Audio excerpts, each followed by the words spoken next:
Does it bother me now that it didn't bother me then? But how do you deal with that when you see like a very tragic end for somebody and the whole Well, family's grieving absolutely. and how do you I deal with mean, let me that? give you an example. 20 years ago, I had to investigate the death of a deputy that was killed on duty named Jerry Ortiz, June 24th, 2005. Jerry was a friend of mine. He was actually on the sheriff's boxing team. He was working our gang unit, and he was murdered on duty. And guess who had to process the crime scene?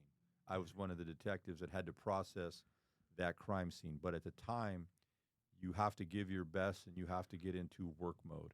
Does it bother me now that it didn't bother me then? Yeah, of course. I'm human, but at the same time, you know, I'm real big on doing your job.